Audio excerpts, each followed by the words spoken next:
Looks like we have one person here already. Welcome, welcome, welcome. My name is Amelie, and you are watching the Scholastic Intelligence podcast.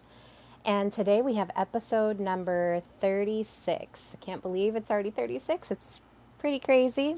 That's how many weeks I've been doing this. Well, I guess I started maybe around 5 or something like that. But today we're going to be talking about the exciting thought process of visionaries. So, when we talk about visionaries, we're talking about leaders who can see the future. They have a product, they want to launch it, they're going to get that product or that service out into the world. And I am one of those visionary leaders right now that is developing a whole new category of leadership that has been very much missed by the people that are a part of the neuro leadership principle or the neuroscience principles of what it means to be a good leader.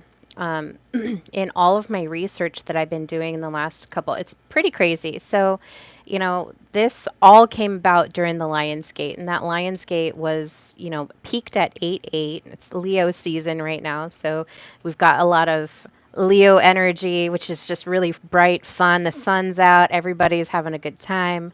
We're enjoying that, outdoor activities. If you guys are going outdoors, hopefully you are and spending some time getting some sun. It's really important for your body to receive it. I was reading some case studies on the importance of the sun and why it's important for you to at least for 10 to 15 minutes a day, even if it's in the morning, go out and be around the sun as much as possible. I live in the Pacific Northwest and it is often overcast, often raining. So in the summertime, that is the time to go out and you can see I've got my tan lines and everything like that going on.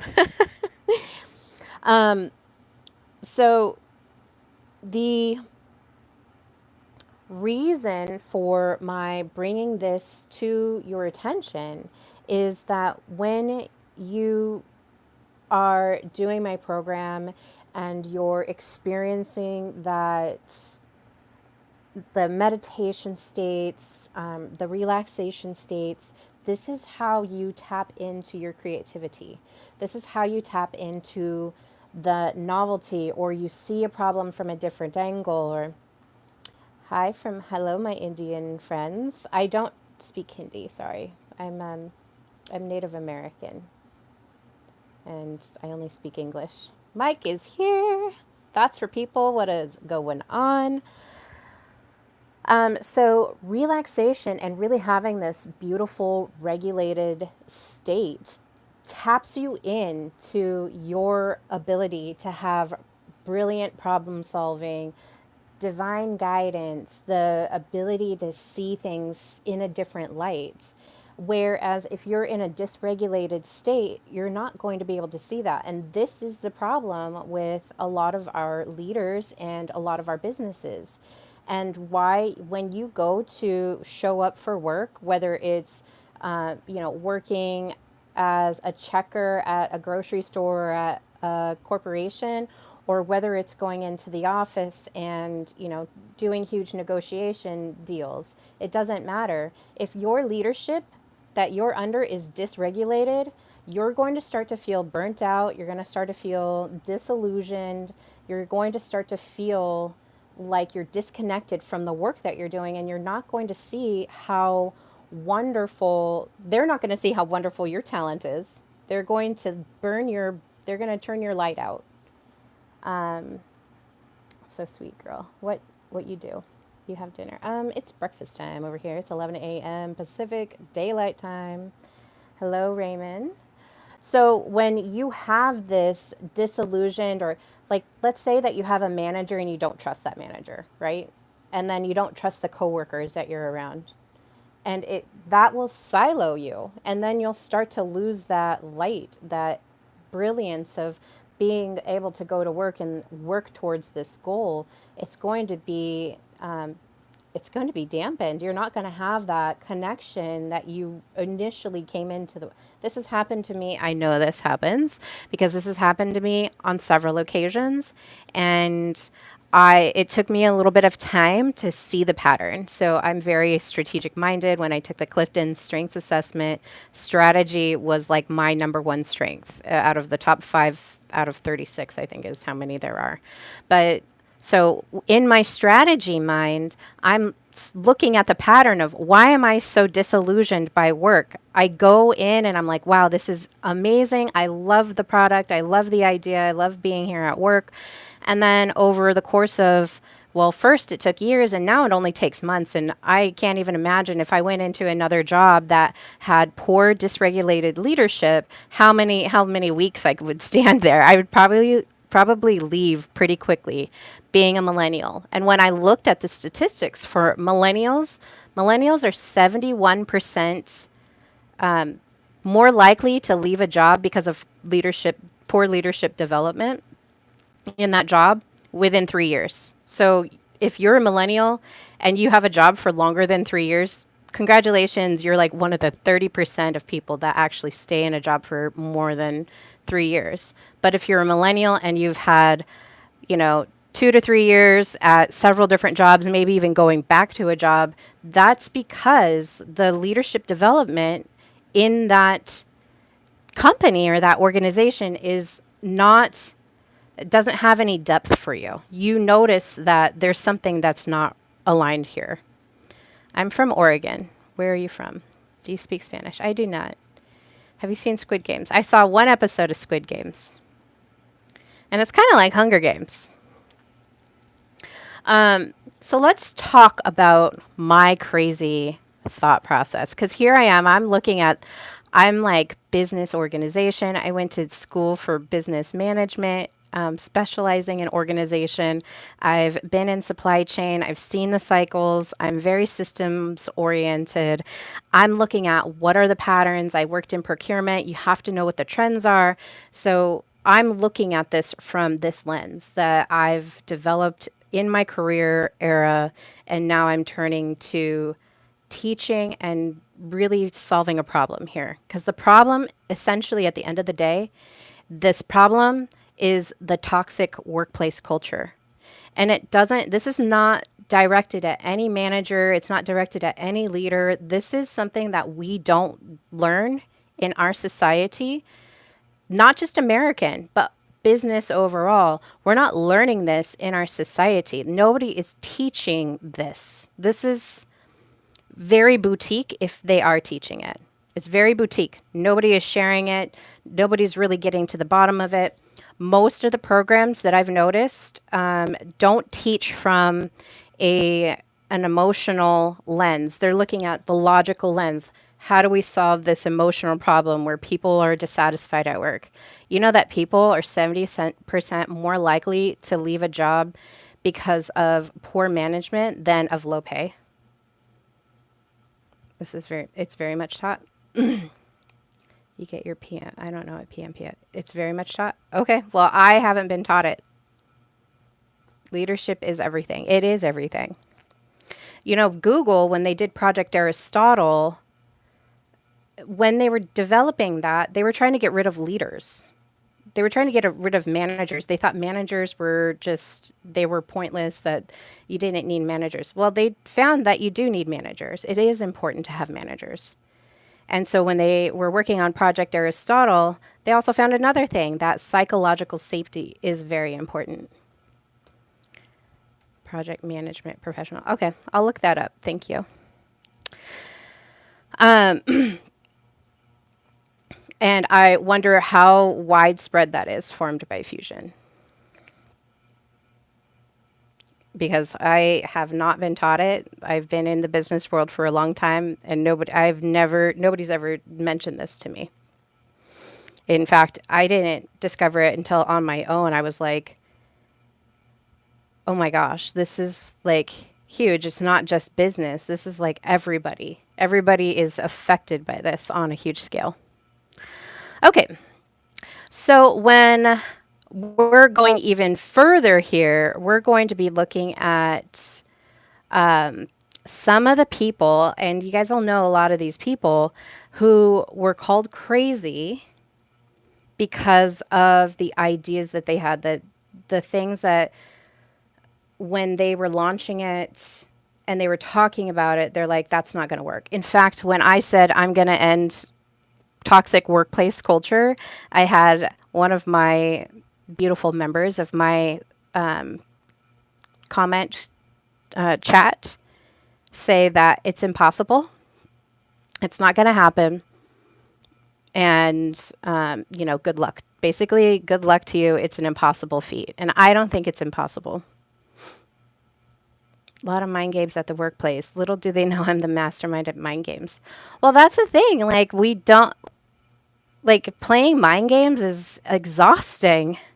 I just want to go to work and be appreciated for the things that I contribute. And the places that I've worked, I've watched, and the things that I've heard from other places, it's just shocking. It's shocking that there's nobody out here saying, hey, we can fix this way. We've got to do it. This is how you do it. So I'm one of those crazy ones that are going to change everything. Good thing. Can you explain good thing and bad thing? What do you mean good thing and bad thing? All right. Well, let's look at the people here. So in every era, there's been somebody that comes out with a crazy theory, a crazy hypothesis that seems crazy, and that individual gets mocked. And we're going to talk about some of them. And so the idea will get mocked before the vision actually happens. And so the idea and my vision of having nervous system first leadership, of having regulated leaders regulate teams, is a visionary goal. This is a visionary goal. This is something that I am going to pound into the ground until everybody knows it. Everybody is going to know this because I was missing the information. And much love to the project management for professional if they've been teaching this. Much love to them, but they're not making a huge cultural impact. And that's what I'm here for, is a huge shift in management so that we have well-being business environments instead of sending people into the grinding stone that is business culture as we see it today. And there's a lot of reasons why it's going that way. But we can do something about it. It's very simple, very easy. Just regulated leaders need to be in positions where they're overseeing teams, and then those teams will become regulated. This is basic science. So let's talk about some visionaries who were called crazy. My first one is Nikola Tesla. So if you guys have not heard of Nikola Tesla, he was, people still call him crazy. They claim that he married a pigeon. I don't think he did. He just really liked pigeons because his work and pigeons were so closely related. So he was called mad for believing in wireless energy. And today we have wireless everything everywhere. Am I right? But he was mocked. He was underfunded. Like nobody would fund him as much as he needed to be funded. And he really died in obscurity. And now he's kind of honored in these Tesla vehicles. But Tesla's actual work was astonishing. If you guys ever have time to go and look into what Nikola Tesla did, but he believed wireless energy was true. Like we could have wireless energy. Now today, his vision is powering our very world that we have. But in the beginning, before it was even known, it was underfunded. He was called crazy. He was mocked. And now, history, if you hear about him, they're like, oh yeah, he married a pigeon or something like that. Something crazy like that. And so even though that happened, his work was still important. He was touching into something that now our world doesn't, it's built on it. It's powered by it. And so Nikola Tesla shows us that even though society may not catch up with you in your lifetime of where you're at, like he was basically in the future back in the time that he was alive, he was in the future, the truth will outlive you. So, what I'm saying right now, and what I'm promoting, and what I'm going to be, my book is launching, and it's going to be showing the truth of what is going on in the DEI world, in the leadership world, of the truth about leadership and where it needs to go. Even if it's going to outlive me. This is going to change the very foundation of business. Okay, and we'll talk about some other people. So the next one is Steve Jobs. So we all know who Steve Jobs is. In fact, if you're watching on a Macintosh product, an Apple product, that was developed by Steve Jobs. He founded this beautiful company that, many of us are using those products. And while he wasn't the first in everything, he was one of the great innovators of that product. So he was mocked for saying a computer in every home when computers filled entire rooms. Like the computers of yesteryear were basically like so giant it had to fill up a huge room.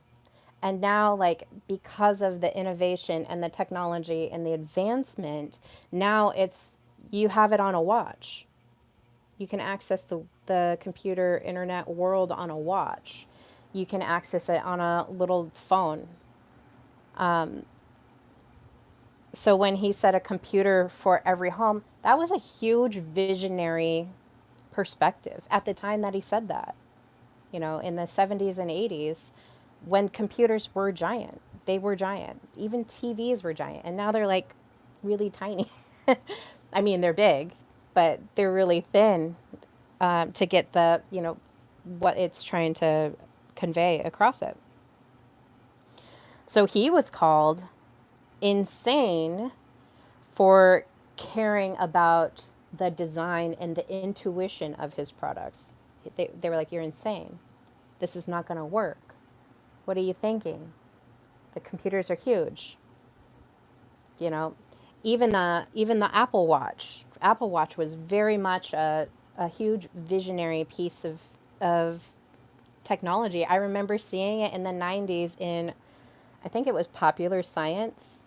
I used to read all kinds of stuff, and my family is a little nerdy, but I would see it in Popular Science. I remember, there was one of the front pages, it was a hand, and the hand had a watch, and it was like, this is the future of, telephone technology or something crazy like that, whatever it was. And, we were looking at that like, that is fantastical. I don't know how that is going to happen.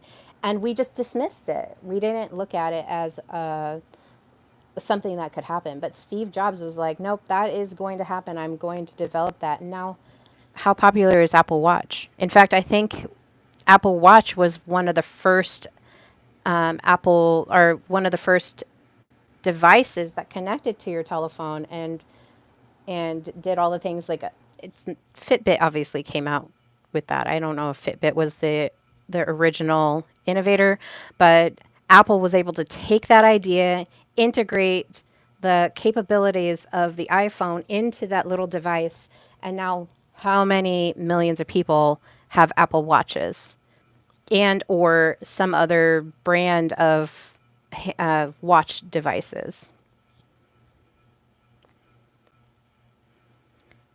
Are you one of QoS? I don't know what QoS is. So, no, I can say that I'm not. Japan vibes. Madam, can you explain about President Trump? I don't know what to explain about him. All right.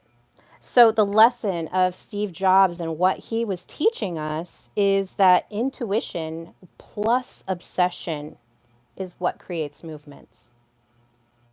Apple, iPhone, Apple, other devices, laptops, home computers, and whatever other devices and technology that they've come up with, intuition and obsession with getting it right was what created those movements. When smartphone came out, the smartphone was iPhone, generation 1. And I remember the buzz around that. Like, everybody was just like, oh my gosh, look at all of the things that you can do with this. I mean, this is before apps, and now apps are everything. They're on our laptops, they're on our computers, they're everywhere. So, this is intuition, being able to see into the future, see what you have, and promote it. And then the obsession with it is what creates movements. And it was not just a market. Like, Apple took a huge share of this product market. The next person that I'm going to talk about is one we all know, Oprah Winfrey. And this one is super interesting. So, Oprah was told in the 70s and 80s, she was told daytime TV, daytime TV could be about healing, but not just drama. So, back in the day, when we were watching television, we had you've heard of soap operas. They were just soap operas. That was what was going on in the day. Or drama. So think like, I don't even know if Oprah came before like Jerry Springer or who's the other people. You guys probably remember better than I do. But her wild idea was, I'm going to teach healing instead of just these dramas. What are your thoughts on mediocre people? My thoughts on mediocre people? I mean, everybody has purpose here.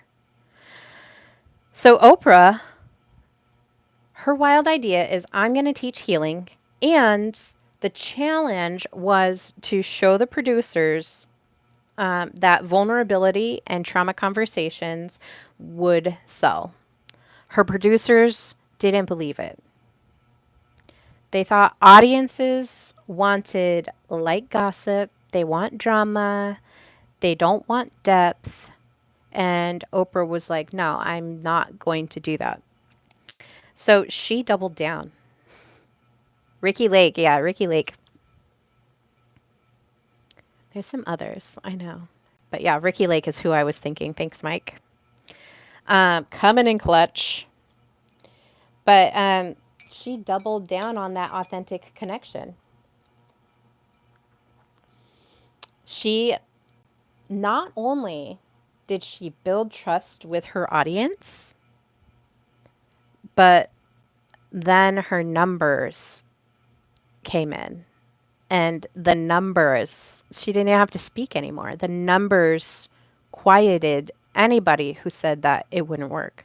The producers, other members of media, anybody that said this is not going to work, Oprah was like, nope, it's going to work.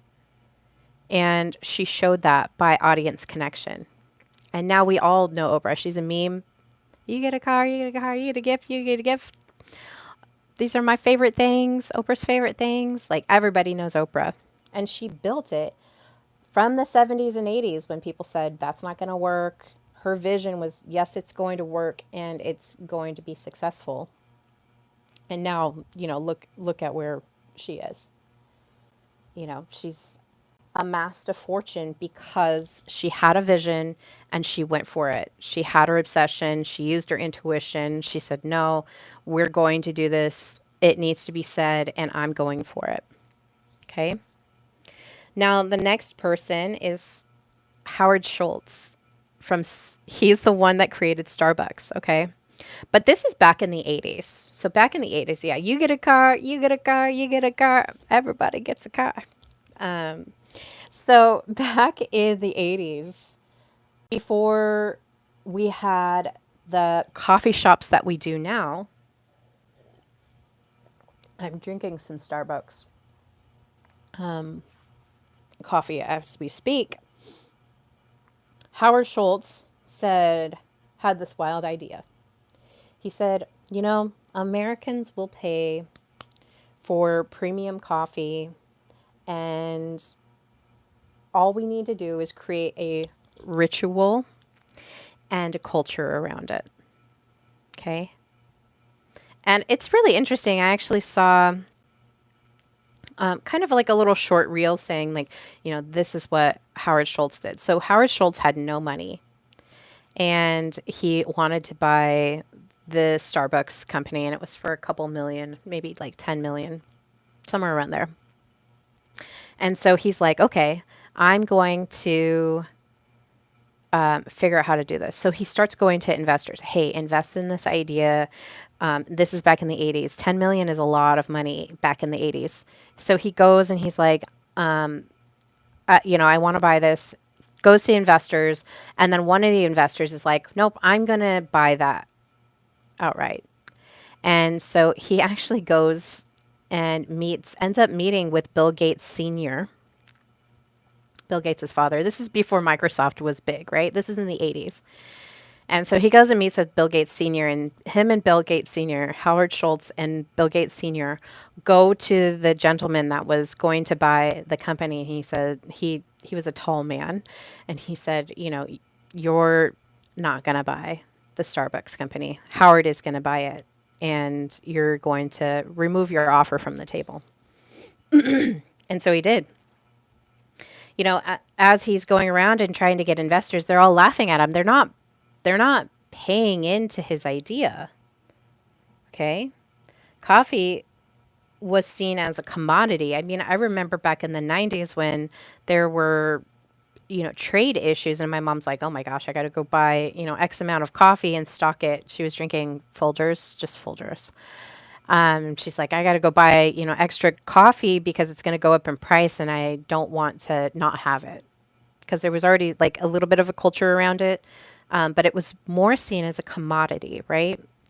And it wasn't an experience. So Howard Schultz ended up securing the Starbucks brand, and he started testing concepts one store at a time. He built customer loyalty until investors could not ignore the traction. So once one store was successful, he was able to, okay, now let's see if I can replicate it and see if the idea, the concept, if I can prove the concept, then the value will be there. And he knew that if he could take the idea of an Italian, ritual that they had and bring it to America and instill it in America. And now, how many of us have ever drank a Starbucks coffee? I'm sure at some point in your life, you've had a Starbucks coffee if you've been in America. In fact, there are so many Starbucks locations. It's like pretty commonplace that you're able to go get one pretty easily, because now they're strategically placed not just in America, but internationally. Around the world, you can find a Starbucks coffee.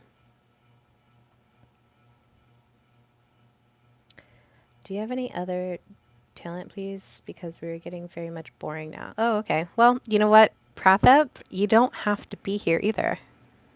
There's plenty of other YouTube channels on the market. Okay. So the next person that we're going to be talking about is, I want to talk about Peter Drucker. So Peter Drucker is kind of this modern management father. So in the 1950s, as we're ending World War II and we're going into this, there's a lot of building and expansion after the war in America. And this is post labor unions. This is after, the Civil War. Now we're in a couple other wars. As we're exiting World War II, there's another expansion in manufacturing. So in manufacturing, modern management was just looking at the numbers. How much money can I make? They weren't looking at how can I serve the people. They were looking at how much money can I make? And so the wild idea that Peter Drucker had was that management is not just about numbers. It's not just about your ROI. It's not just about, how much profit you're making. It's also about the people and the culture. And so this was a huge wild idea at the time. The challenge is that while business was very industrial, very mechanic, I mean, think about the Ford plants. They're working and they're just creating these cars, and it's very much just an assembly line vision.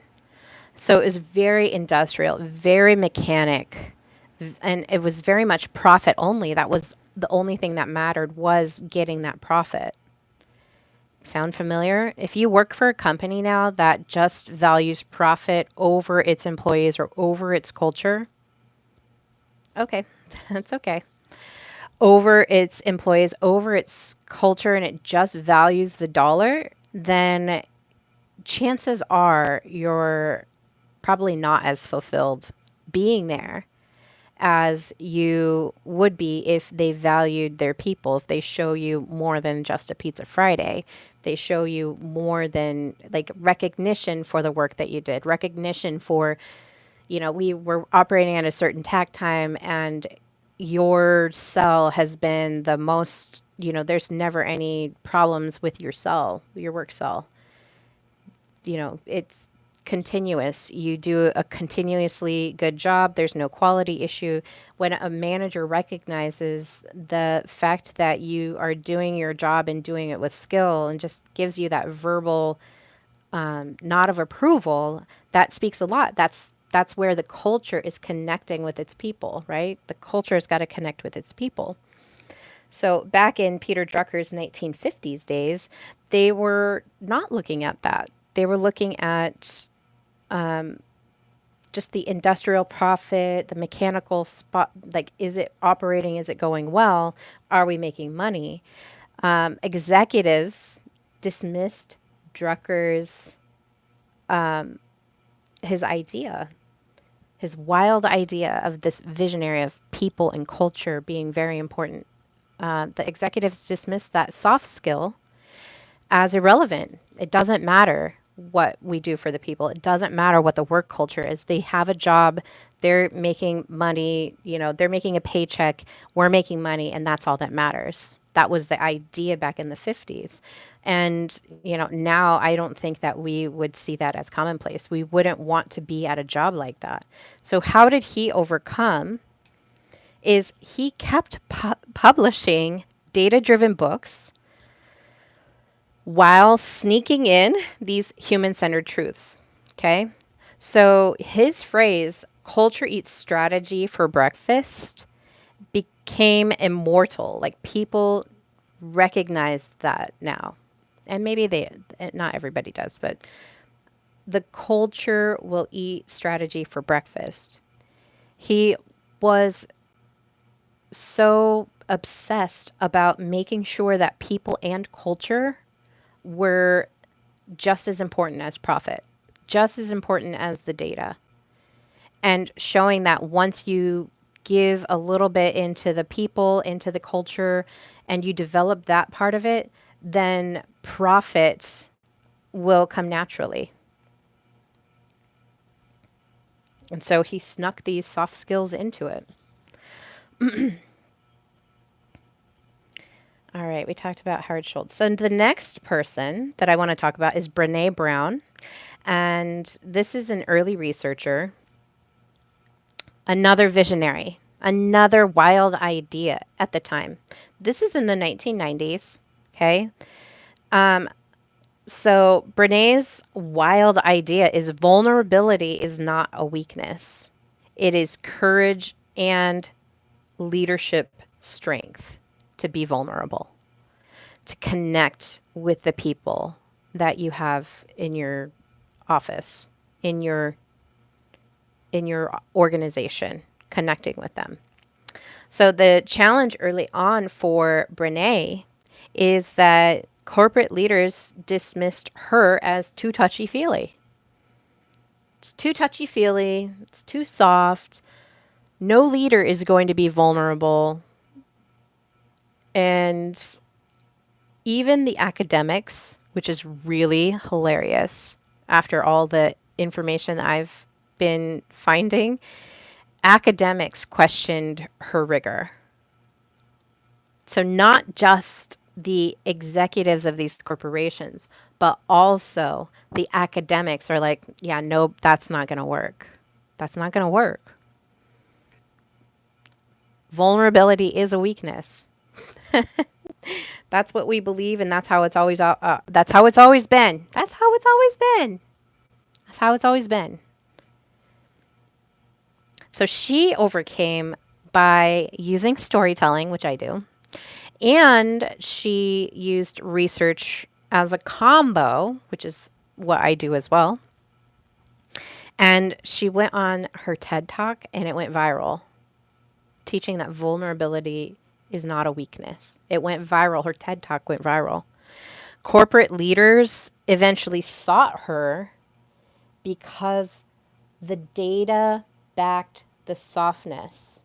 We have to have soft skills as well as the hard skills, the technology, skills, the technical skills, the ability to, do things and have the data, have the profit, meet the quotas. Like, we still have to do those things, but you also have to have soft skills. That's what I'm telling you with our nervous systems. We have to have regulated leaders in order to have regulated teams, okay? Because the softness is not a bad thing. In fact, it's desired.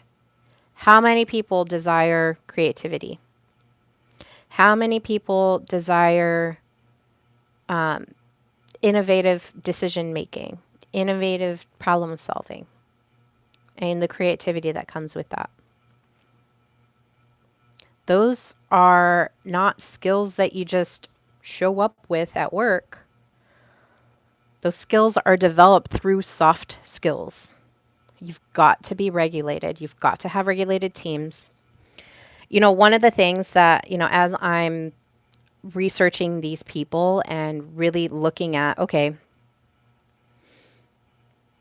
how are people going to take this? Obviously, it's boring to Prathap, but how are people going to take this?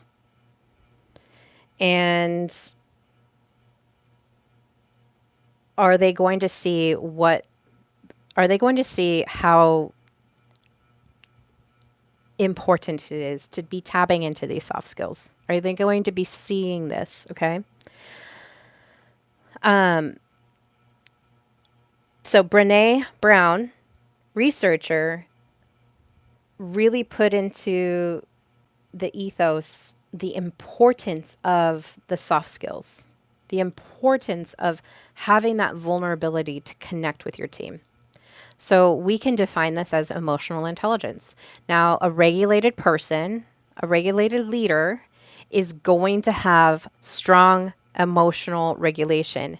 And then, because of their strong emotional regulation, because they're operating from their prefrontal cortex and not their amygdala, from their prefrontal cortex, because they have that, they're going to be able to deliver inspirational leadership.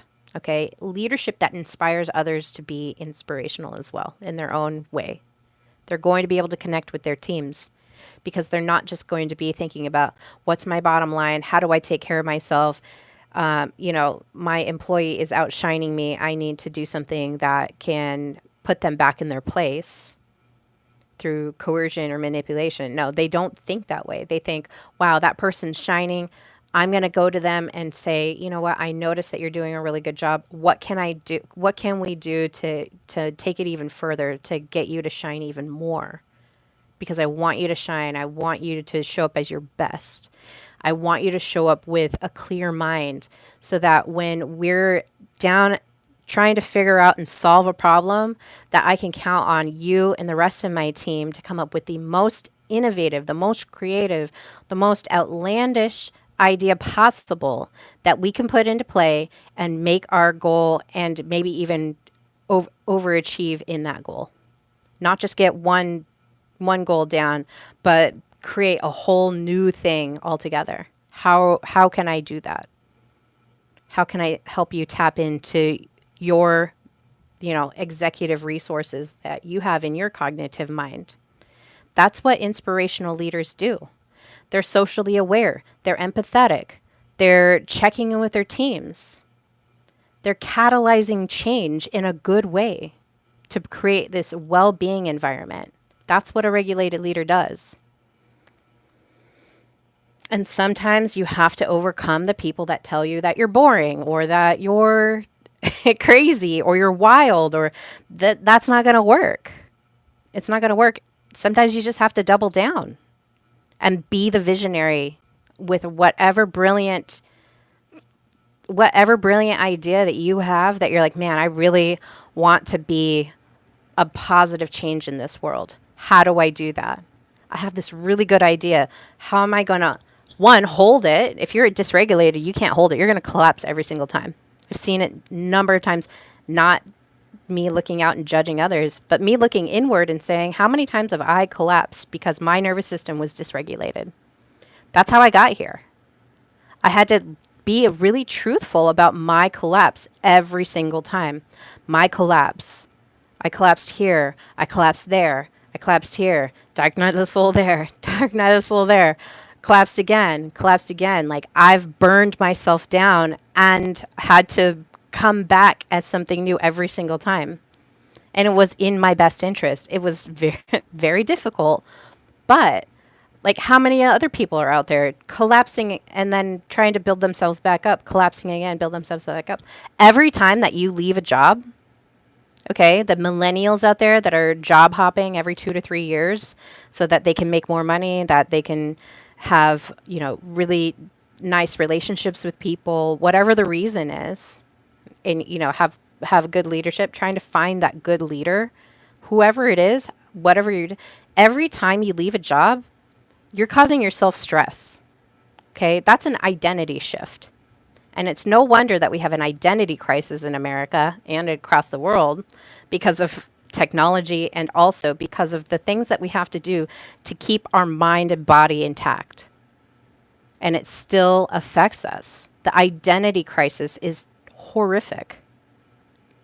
And we don't even know that it's happening. Anytime that you have a baby, you get married, divorce, change homes, move to a new place, travel somewhere, take time off of work, go to work, do the things that you have to do at work. Every time you do things like that, something about your identity changes. You're constantly shifting. And it's like even more of a grind now than it was back in the 80s and 90s when these people were coming up with these brilliant concepts. Okay? Like this is a crisis at the moment. And I'm targeting businesses with my book, with my leadership program, because I know that the leaders need to be regulated in order for us to end the toxic workplace culture, to not have the identity crisis that we are suffering right now. And there's lots of reasons, and go watch my digital identity podcast that I did for my Digital Age series if you want to learn more. But we are in an identity crisis. We're dysregulated. Cultural nervous system dysregulation. Okay? The whole cultural nervous system, meaning it's not just my nervous system. This is the nervous system of our whole national identity, of our whole world, global identity, international identity, however you want to say it. Like, we wouldn't be having all this war. We wouldn't be having all this disagreement. We wouldn't be having all of this, protesting and suffering and everything like that if we were regulated. And the fact is that after the pandemic, post-pandemic stress, like, we didn't even go back and say, you know what, that was a huge reality shift for us. It affects our systems. 40 quid, are you mad? It's only a bottle of water. Okay, all right now. Thank you. Thank you, Carlos. So I'm not mad. I'm just sharing information that I'm downloading with you guys of how big of a crisis we're under and how important it is for us to regulate. All right, let's move on to the next person. So that was Brene Brown. The next person is Elon Musk. I'm sure we've all heard of him. So in the 2000s, his wild idea was electric cars will be mainstream and private spaceflight will outpace NASA. Okay. So the challenge here is he nearly went bankrupt. Okay. Investors pulled out. They're like, that's just it's not gonna happen. The media mocked him relentlessly, and called him reckless, and maybe he is, and maybe that's this just part of the mind of the visionary is to be called crazy, to be called mad, to be called reckless, to be called, out there too much. Well, I don't care. I'm out here and I'm speaking up because I know that this change will be positive for everybody. Everybody will be positively affected by this. Imagine if we didn't have toxic workplace cultures. I worked in an environment I don't find myself like outside of the norm, like in the way that I look, but the fact that I experienced exclusion is crazy for me in the 21st century to experience exclusion in the workplace. And then the even crazier thing is to not even know that it was happening while it was happening. Like now I reflect back on it and I was like, holy shiitakes. That is the reason why I felt so bad at my job. That it was so toxic is because I was being excluded. I was being siloed. And now every time that I go to a job interview, which I don't even know if I could accept a job right now because of how I'm just going to say the truth. And every time I go into an interview and I ask them, what do you do with siloed employees? When you notice that, Jane is withdrawing from work and not as present and that there's something visibly wrong with her, you as a manager, you as the leader of the team, what do you do to resolve it? And it's such a jarring question that I think it probably hurts my chances of getting the job because I'm speaking truth to something that is just so common. And then when I ask that, I see the response and I'm like, oh my gosh, it's toxic here. I don't even think I could accept a job if that job was being offered to me right now because I see the toxicity in the response because they're not prepared for it. The leaders are not prepared for it. I don't care how much PMP is going out and doing their thing. Like the leaders are not getting there. We have to have regulated leaderships. Regulated leaders regulate teams. And then, even in their response, I can feel the discomfort in the other people that are interviewing me if we're on a panel. I can feel the discomfort. And then in the problems that they're trying to solve, okay, what problems are you trying to solve? Oh, these are the things we're trying to solve. Okay, now let's talk about the people connections of, here's the big problem. What are the people connections? And then slowly it starts to drip out that, there's disagreements between departments. There's disagreements cross-functionally. Okay. That's not a communication issue because we can communicate all day. You guys are sending emails every flipping day, I'm sure. Emails, Teams messages, Slack messages, text messages. Goes on and on and on. Maybe even picking up the phone or going directly to that department and saying, hey, what's going on here? It's not a communication issue. This is a trust issue. Dysregulated teams cannot trust each other. All right. So Elon Musk nearly goes bankrupt Investors are pulling out. They're like, this is not going to happen. That wild idea that these electric cars are not going to be mainstream. Well, he overcame by through risking not just, the investors, but risking his own capital and split every dollar that he had between Tesla and SpaceX. He even slept on factory floors. Okay. He slept on factory floors.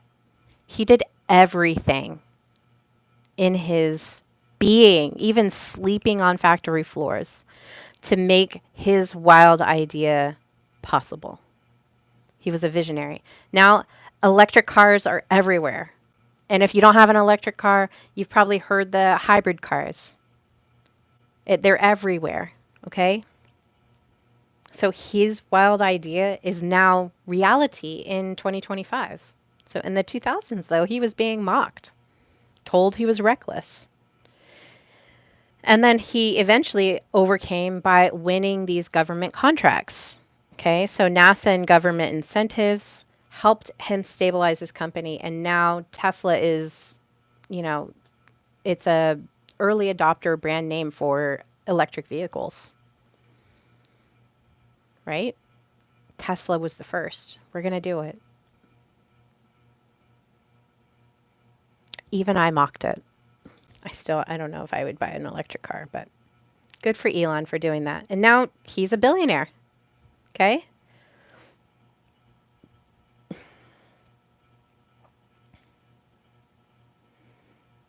So the last person that I want to talk about is Arianna Huffington. Now, Arianna Huffington from the 2010s to the 2020s had this wild idea that burnout is not a badge of honor. And it isn't. It's a crisis of leadership, which is what I'm saying on a big scale. And that well-being belongs in business strategy. So that was Ariana's wild idea. And so Thrive Global is the name of Ariana's company.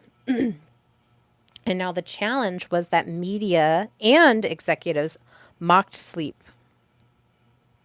Mocked sleep. And they described well-being as a luxury. Okay? This is crazy. I mean, we go from Drucker just saying that people and culture matter, and they're like, I don't know about that. But now it is. Now it does. And now we have, off the back of Drucker, Ariana saying, hey, rest matters. We need to be able to sleep. The media and the executives mocked Ariana. And now well-being is not just a luxury. Us millennials, the Gen Zers, and then, the alpha generation that's coming up, that's going to be entering the job market here soon. Well-being is going to matter. If well-being didn't matter, 71% of millennials would not leave their job within 3 years. If well-being didn't matter. If well-being didn't matter, the almost 70% of executives considering leaving their current job for another job that cares about their well-being wouldn't be a thing. Well-being matters, and it's going to matter even more as we step into the next era of the digital age. Okay?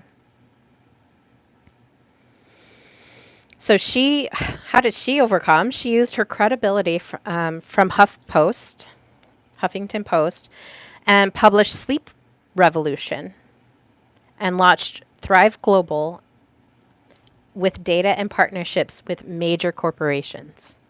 So she leveraged her contacts. She leveraged the people around her, her connections. She used that to say, sleep matters, rest matters. We need to have good sleep. And she gathered all the data. She made the partnerships with major corporations, and the rest is history. So, what are the common patterns that we're seeing in these in these soft, crazy, ahead of their time individuals, what are the common patterns? Well, they're often dismissed because of their messages too soft or too crazy or too like it's what did I say? It's the way we've always done it. We've always done it this way. We don't want to change. But they doubled down. The other common patterns that they faced were they had funding struggles. Nobody wants to back what they don't understand. Nobody wants to back it. And if you have something that closely even relates to something that's visionary and out there and different, can you even hold it? That was one of my big struggles. Is I have this big idea. People are going to think I'm too crazy. They're going to think I'm too much. They're not going to hear my words. They're not going to like my content. They're going to call me crazy or mad. But how am I going to be able to hold it? You know, one of the big things that as I was developing this, that I was asking myself is, what are the arguments that people will have against the thing that I'm delivering? What is it? And I'm just curious. What is it that is going to say that's not going to happen? That's impossible. That's too much. It's never going to work out the way that you think it is. You know, you may as well just quit now because your energy that you're putting into it is not going to matter.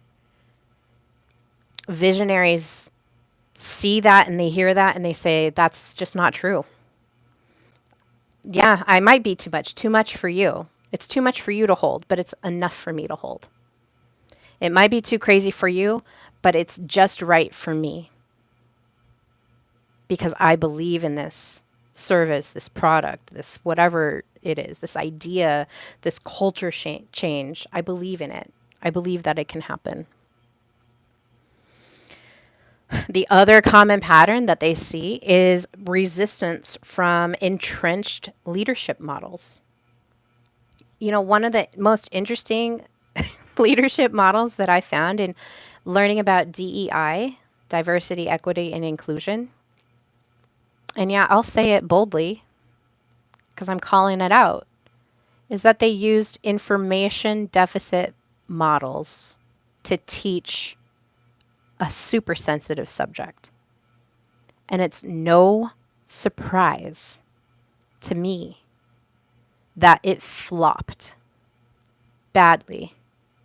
In fact, the data shows that their models in using that approach of awareness or awareness plus like examples or however they were delivering that, that it actually cost women and minorities that they were trying to put into managerial positions.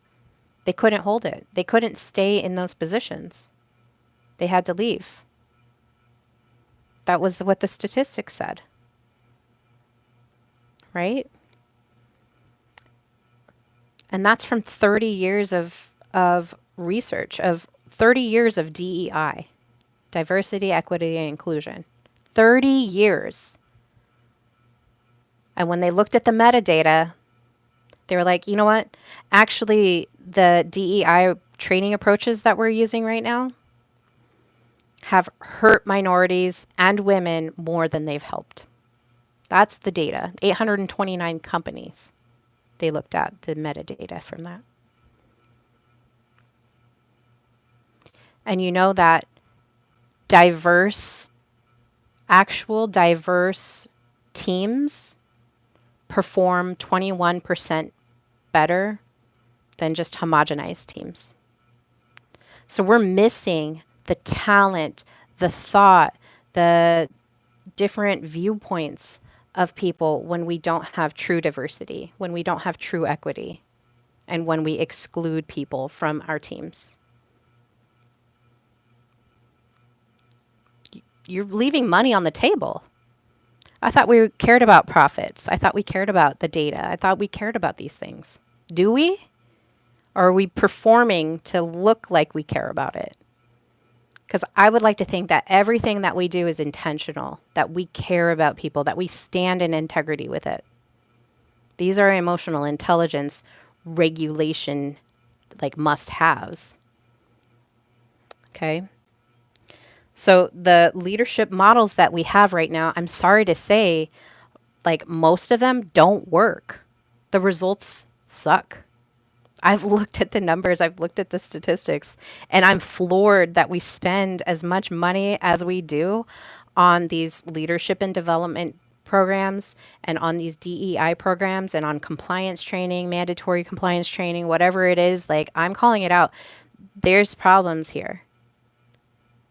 And you're not going to get the results that you need. None of these programs are going to sink in unless you have regulated leaders that are attending those workshops, that are attending those programs, that are able to actually access their executive function up here and not be operating from the cortisol stress brain from back here. We want to be in the higher mind, not in the lower mind. The other common pattern that these crazy visionaries faced was balancing the science and the data with the vision and the story. Like, you've got to be able to balance both of these two together, which is, automatically, I didn't even as I'm like coming through with this, I didn't even see the pattern with all of these other visionaries. It just came to me yesterday. I was like, oh my gosh, what about all the other visionaries that were told like their idea wasn't going to come to fruition, that were told that their ideas were too crazy, too wild, too much? What about those people? What are they? What is different about those people? I want to be like those people. I don't want to be mediocre. I want to be the visionary, right? And that's not everybody. Everybody's not going to want to have this big thing that I'm doing. And that's great. But we do need you regulated so that you can bring in what your purpose and your beauty is, your talent, your gifts into this world to make it a better place. And you do that through regulation and not tuning into dysregulated leaders. Okay? So, how did these people break through? They were consistent and they were clear in their message. Fast bear. I've always failed utterly at integrating myself into the system. All my jobs and friend groups have been outside the mainstream. But it doesn't negate the fact that we need regulated leadership either. I'll tell you a story. Real problem that I'm working through right now. And I'm trying to decide, do I fire and just call it a loss and find somebody else, or do I work through it? I bought a program this year. It was a higher price program, but I was like, you know what, this is going to be great. I need to have this for my business. I need to have this. And so I get into it, and immediately there's technology issues, there's connection issues through the technology. And I get into it and I feel really rushed. Like I have to have everything all together, and I don't yet. And so I felt really, really, truly, I felt rushed.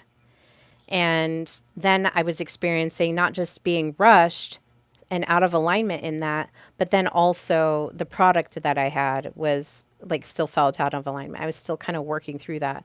And then even further, I was having all of these connection technology issues.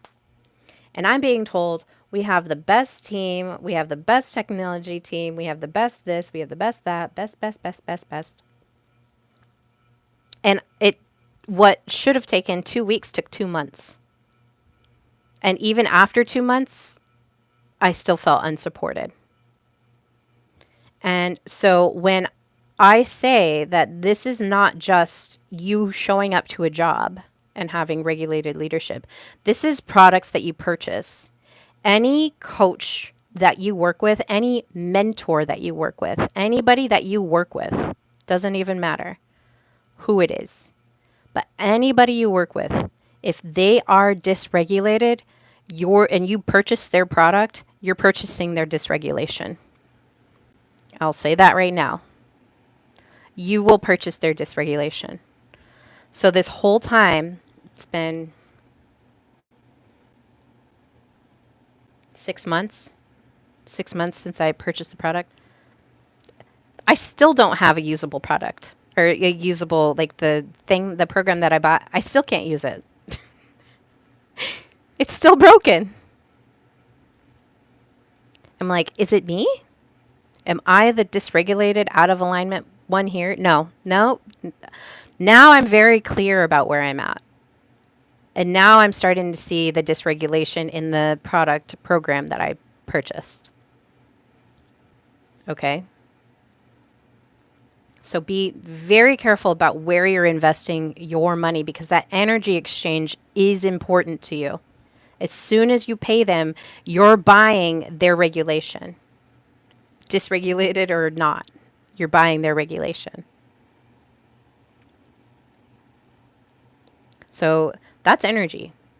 Okay. Money is merely energy. It's called current C. Current C. It's energy. It's electric. It's flowy. Okay. All right. Now, the way these visionaries broke through, and thank you for sharing, Wappen. The way that these people broke through, and hello, Vishal, is that they had consistency and they had message clarity. They stayed with the core message for years until the culture caught up, which is why I say, like, today, this is how I'm probably going to shift a little bit, but the core message that I'm teaching right now is you've got to have regulated leadership. You've got to be regulated in your own self. If your leader, like I would consider myself the leader of my own business, the leader of my son until he becomes of age. And then even then, I'm still responsible for my children and I still have an energetic responsibility to them. The core message has to remain. Like, I want you guys to be responsible humans. In my business, I want to be a regulated leader. And so when I start taking people on, their regulation matters to me as well. So they're going to need to have a regulated leader in order to be regulated as well. It doesn't change. The way that I operate will change. And that's why these new businesses that are coming up right now, they're coming up. So anybody that's consulting, anybody that's coaching, anybody that's moving into this independent place, you guys are the seeds that are being planted from the daffodil that went to seed, that is corporate culture right now, that is failing us. You guys are all going out and consulting. You're all going out and coaching and being there and being a part of the business structure, but in different capacities. You guys are the seeds of that dandelion that's being blown right now because it's collapsing. It's collapsing. That's what the statistics show. It's what people feel inside themselves. There's a fear that everything is going to end because right now it is ending. But we can get ahead of it by having regulated systems. Oh, I like that, writer. Yeah, send me. You can go on to my. If you go onto my channel, I think underneath my bio, there's some links that you can connect with me there. And gatekeeping is everywhere. Yeah, you're great in all categories of all topics. Thanks for your positive. Thanks for all your positive in all positions. Many blessings to you and loved ones. Thank you. I appreciate that, Carlos. Okay. So the culture will catch up because right now millennials and executives and everybody are crying for a well-being economy, a well-being business economy. They're crying out for no toxic workplaces. They don't want to go and be excluded in a workplace. So they're moving to consulting, and I've told people, I was like, dude, consulting, like I've looked at the statistics. This is even before I did all of this. I was like, I was advising people to go into consulting. You have a specialty, own it, market it, and start promoting it. Start promoting yourself into different areas and find where you stick. But, in the end of that, you still have to have a regulated self. So now you're responsible for yourself and regulating. So this program that I have, Nervous System First Leadership, is not just for the leaders and corporations or, whatever. It's also the entrepreneur. It's anybody selling a product. They have to have regulated systems. They have to have their own system regulated because regulated leaders regulate teams. And I would even expand that further. Regulate their employees. Interesting enough, I think it was, I can't remember which dating one it was. It was like Bumble or Hinge. So Bumble or Hinge, whichever one, the CEO said had a divorce or some sort of disagreement with a male in their life, and was had this position of kind of hating men, I want to say. And I definitely don't hate men. I very much appreciate them. They're very awesome. I've got a number of lovely men in my life that are very supportive of my work and everything that I do, and of me personally, and appreciate me for who I am. However, I was thinking, if we're talking about how regulated leaders regulate teams, that would also include customers. And if Bumble or Hinge or whomever it is, whatever dating site, let's say the dating CEO is going through a terrible divorce, and now, like, because of that, they're holding all of this hate trauma towards men. Well, how do you think that's going to affect their business structure? I'm from America. It's going to affect their business structure. It's going to affect the people that are purchasing their product.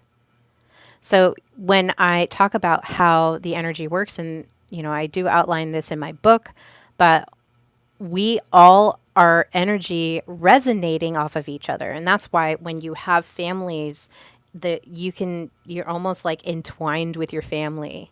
Or if you have a team that you've been working, like let's say that you work in a law firm and you have a team of people, you guys are all working together cohesively, like everybody has their position and you guys are all working together cohesively. But if the lead of the law firm, whoever's name is on the sign outside, if they're dysregulated, those whomever is working on that legal team is going to experience that dysregulation from whoever is owning the firm, and these firms go out of business quickly. Usually what happens is one of the juniors is like, no, I'm out of here. I'm not going to be treated like this. I'm going to go do my own thing, and I'll get my own work and start my own team. They go and do that, and they're regulated, they're successful, and then the dysregulated leader just files bankruptcy. It happens. This happens all the time. Okay. The next way that they broke through was they had a proof of concept. So they had small wins, they had case studies that supported it, they had early adopters that gave traction. In all of my research, like there's so much evidence that what I'm teaching you right now and what I'm promoting and the idea that I have, it's a new category. Like this is a very new category that is innovative, and it's inspiring, and it's creative, and it's ahead of its time. but it's coming. Like in 5 or 10 years, I the way that I see my book is that it is the future playbook of business well-being. That's how I see my future playbook. My book I'm writing right now is the future playbook of all business globally. And you can take that to the bank. My book is going to be big because it is big. And it's not even my biggest book I'm going to write, but it's going to be a part of business culture. So you're hearing it first here, but this is what I'm saying. Like my concept, I can prove my concept. That's what my book is. It's proof of concept, and it's going to be resonating and rippling through time, future, forever. The other ways that they broke through is credibility and timing. I'm from India and I'm an officer in the Indian government. I want to do business. If you can share ideas how I can grow. Well, if you want to be a part of my leadership first or nervous system first leadership program, I'm taking applications. And if I don't know how Indian government works, but I would love to allow you to apply to be a part of my new cohort that's coming up in September. So if that is something that interests you, please contact me. You can email me at Amelie, Amelie, at soulisticintelligence.com, or you can contact me on any of my socials. Just let me know that you're interested in applying. All right. So the next thing is so this is number 3, they built credibility, plus they did it with their own timing, right? They built credibility elsewhere. So think Oprah or Ariana, like they had to build credibility elsewhere before they found the moment when the world cracked open. Okay. So when the world cracked open, so think of Brené when she did her TEDx talk about vulnerability is not a weakness, it's a strength for leadership. Or think about Simon with YouTube. Simon Sinek used YouTube as a timing. You can contact me through any of my socials. If you look on my YouTube page, Soulistic Intelligence Podcast, you can go and find me on one of my socials. I have Instagram, Substack, Facebook, any of those. You can contact me through those. Or you can email me. All right. So credibility and timing are very important to these pieces here. And then the final one is their human resources, right? So, or their human resonance, sorry. The human resonance piece is vitally important. So when Oprah came on the scene, the producers were telling her nobody wants to hear about healing on daytime TV. They just want their dramas. They want their soap operas. They want their As the World Turns. They want their Telemundo. They want their, they want to be a part of, they want to be like entertained. They want that drama to entertain them and help them to forget about where they are, who they are. However, the human resonance piece that Oprah had with like, no, I want healing. The human resonance of Brené going on TED Talk and saying vulnerability is not weakness. It's necessary for leadership. The resonance of even Elon, he was like, everybody is going to get, like, electric cars are going to be a thing.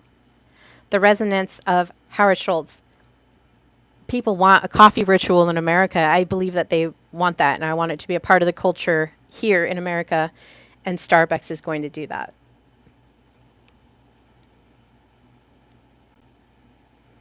So each one of the people that I've talked about, and there's more. Steve Jobs, a personal computer in every home. Henry Ford, a car for everyone, like everybody can afford a car, his Model T. Each one was speaking to this unmet human need that eventually became undeniable. Okay, that sounds good.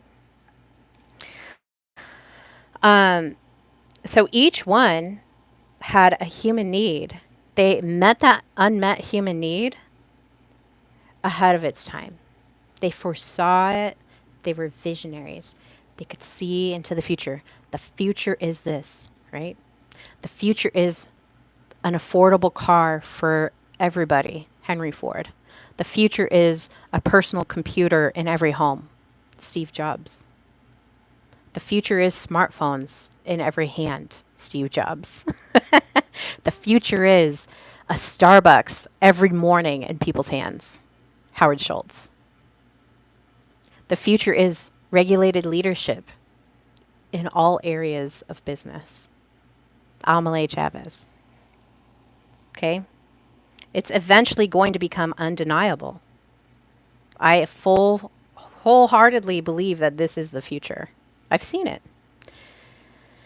All the investigation that I've done 6 months of investigation into the digital age and every aspect, every sector that you can think of, and looked at every single piece and mapped it all out in my human brain, you know, with the God given talent and God given gifts that I have. And I can see into the future. Well-being economy is going to be the future of business. It's going to be a part of the strategy. It's going to be a part of the, you know, the setup of business culture, of corporate culture, not just in America, but all across the globe. The nervous system first leadership program is going to be the primer to any other leadership and development program that you guys take. Like the results, I can't even, sometimes I'm speechless. I don't even know how, sometimes, like, how do we get all this information out without sounding like a crazy person? Because the data is not lying to me. Statistics was my favorite class in college. I would have taken it like over and over and over again. I probably should have been a stat major. Let's just be honest. But this idea, this obsession, this truth is, I'm not going to stop.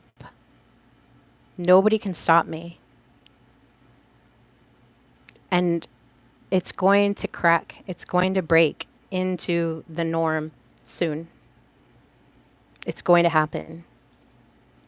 I had my mentor look at my program,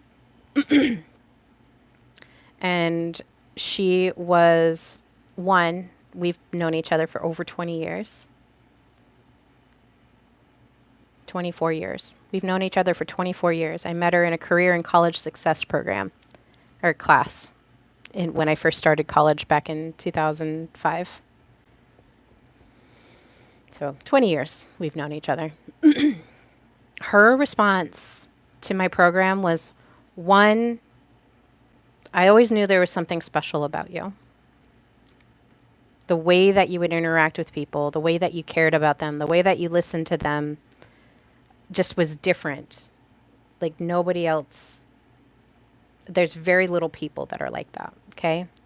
And then two, she said, this program, I've taken hundreds of leadership programs, and there's two programs that were my favorite. And this program that you've created is in the category of those two programs, but maybe even a little bit better because of the ongoing integration that you've included into the programs. So my program, Nervous System First Leadership, doesn't just do, okay, 6 weeks and then we're done. No, it's 6 weeks of intensive training on nervous system regulation, emotional intelligence, trauma-informed leadership, and then we do practice difficult conversations. Okay, that's the first 6 weeks. And then there's a 45 5-day check-in, there's a 60-day check-in, there's a 90-day check-in, and then you have access to a 24/7 group of leaders that are coming to the community, a private community, to share, hey, this situation is going on. How would you guys think I should approach that? I was thinking of doing this, but is there something else that I'm missing that may be helpful that you've experienced, or that, that I should approach differently about this situation? This is a difficult situation. I'm a leader. I want to do the right thing. So you have that constant private group that you have access to. And even if I build applications, and you still have access to that. Okay? You just have to keep up with your connection. And then the next thing is how you always need to have a time where you can pull back and relax and meditate. That means taking your lunch breaks and honoring that personal private time that you have. I can't tell you how many times I've worked through all of my lunch breaks, all of my breaks during the day. Okay. Vishal, thank you for subscribing. I appreciate that. That's called Beauty with a Brain. When I see you in my mind. Oh, that's so sweet. Jonathan, welcome. Good to see you.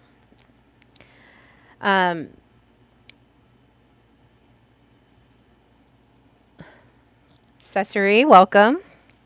All right, where was I? But I know that, what I'm doing here, and the method that I'm using, and the constant access, the constant reminding you that, just like Ariana said, like, sleep revolution. Sleep is important. We've got to be sleeping. It's super important that we do that, and that we rest, and we have that rest. And there's a lot of science behind sleep. You can go look it up.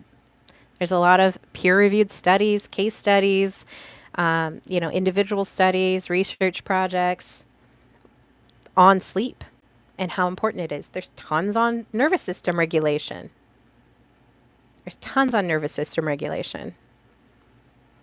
Before I developed this program, Nervous System First Leadership, as I'm like trying to get myself regulated, because I had succumbed to a really difficult job. My professional existence was it was really hard. Yeah, just message me, like you said, on Instagram, and I'll contact you later. My challenge is going to be similar to these visionaries. It's going to be similar. Okay? They're going to think of it as, some people might think of it as soft. They might see me as too radical. I remember when I first started doing my podcast, people would come on and they're like, oh my God, another woman talking into the camera by herself. Like, okay, that's fine. I'm okay with you not liking me. That's okay. It's not me personally. Like, I'm just here sharing my ideas and my thoughts and teaching, and doing my part to help heal. Sharing stories about things that I've been through. And I've been through a lot. Okay? The last 5 years alone, like, we've all been through the pandemic. Okay? And it affected us in certain ways, and even more ways than we even know, or even can kind of conceptualize at the moment. Okay? But my mother died. My grandpa died.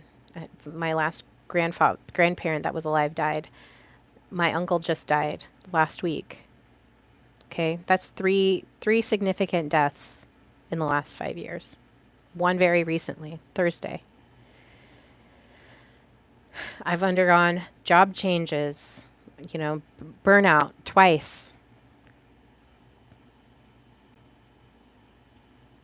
Moving, traveling, dark nights of the soul, spiritual awakenings.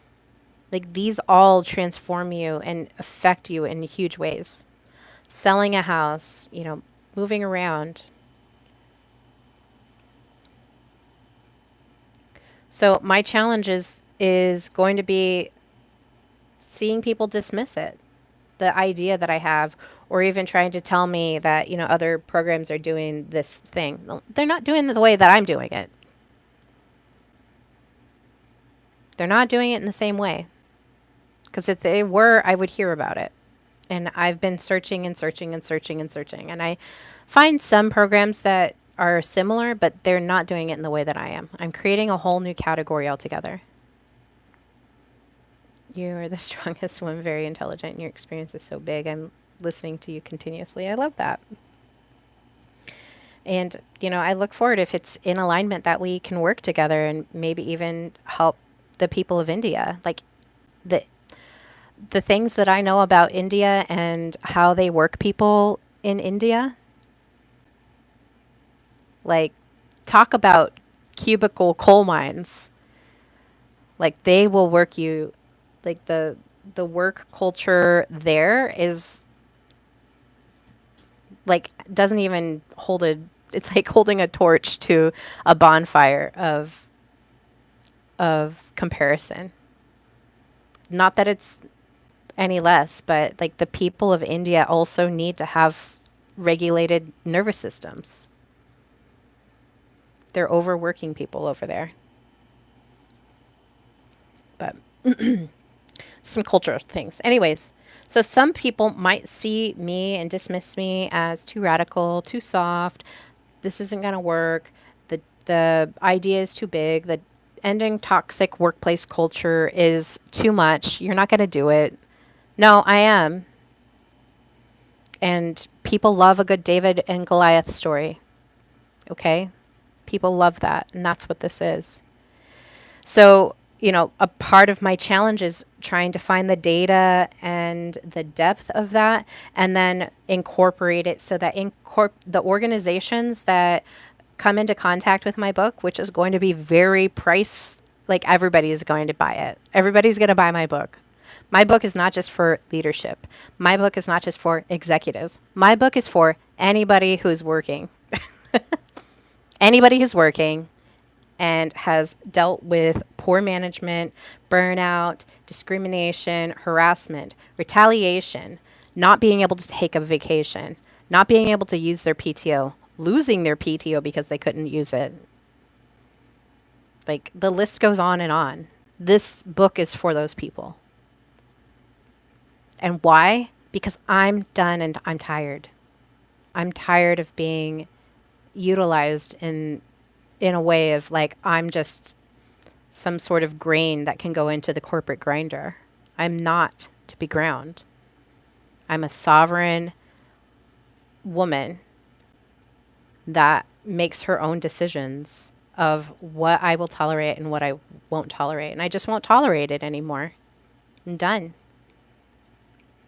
And I'm done seeing it happen to other people. Let me tell you a story. There's a nonprofit. This is for nonprofits too. There was a nonprofit. I absolutely love the idea. Nonprofit. And the nonprofit had volunteers and they had volunteer leads. And they would take their volunteer leads, would take on, assignments. They were all given assignments. So the lead would have a team of people and then they would have their assignment and they would go to a property and do the assignment and then, you know, leave. And the property owner had different challenges or whatever, or different ideas of like where they wanted their product to go. And I was a part of that, and then I ended up not doing that because I was working a lot. And so my friend had kept going and doing some of the projects and even leading some of the projects. And they had her doing all of these because she was kind of the lower of all the leads. Like she came in last. They gave her all of these really crap assignments, and the assignments that she wanted to go on, she didn't have priority. And there was even some, like, if there was an assignment and people were like, oh, you can go get one or two of these things, people would go and just take the whole thing. So there was no integrity, and there was little oversight of this company, this nonprofit. And I know the person that's leading it, and every time that I've met with that person, they have been, very stressed out, very concerned about, not having, like, there's very much a scarcity mindset in the company, in the nonprofit, which is unfortunate because, the original idea, and this is how I see DEI, the original idea of these organizations and these visions of, we want diversity, equity, and inclusion in our corporations. We want these things, but then when it comes to actually playing them out, a dysregulated leader is not going to be able to do it, and then you see the rotten fruit from it. Okay? So in my program, I teach you that leadership is the root, okay, of a tree. So if you think about the root of a tree, and then the trunk is the culture, and then the fruit are all of the employees. And if your roots are good, then you're going to have good fruit, and you're going to have good culture. Like, the tree is going to be healthy. But if you have poor roots, they're dried up, they're not, doing their thing, the culture's going to suffer, and then the fruit is going to suffer. It's not going to be good fruit anymore. My English 0% mark out of India people, sweetest people in the world. Yeah, you guys are. And American brothers and sisters are very sweet. Yes, and I believe, I know that there's a lot of different business culture that goes on in India, and I haven't really dug into it. I just know some of the things that I've seen, and I'm like, oh my gosh, I couldn't imagine. But anyways, the tree matters. Okay, so the leaders matter, that root matters, the culture matters, that trunk matters, and then the fruit of the tree also matters. Like, these things matter. You can't have dysregulated leadership and expect good fruit. If you have regulated leadership, you can have good fruit, good profits, good ROI, a good vibe and environment that people go into work, or even like show up remotely. Okay. All right. I'm at 97 minutes. Just make sure I got all my stuff. Yeah. All right. Well, I think with that, I am going to take off. This has been episode number 36. Thank you guys so much for showing up, watching, liking, subscribing. I appreciate all the connections. If you find that this is reaching out to you, I am right now taking applications. I'm only accepting 8 cohorts, so 8 seats for my Nervous System First Leadership Program starting in September. If you are watching this and you know of somebody that might benefit from taking this program, this is for everybody that is forward thinking. So this is a forward thinking executive, manager, leader, or even business owner. If you're forward thinking and you're inspired by what I've been talking about today, about really coming into regulation for yourself and for your business, whether it's something that you own or something that you're working at, and you want to make a difference and you want to see some really positive changes going on, I really would love to see you apply. So please get a hold of me on any of my socials, or you can contact me at Amelie, Amelie, at soulisticintelligence.com. And I'll put it in the show notes so that you guys have that available.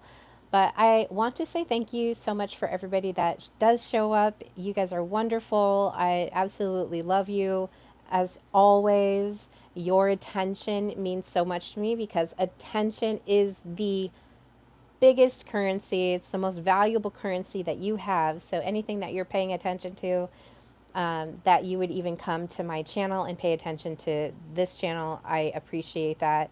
Thanks, Mike. And I appreciate everybody that's popped on.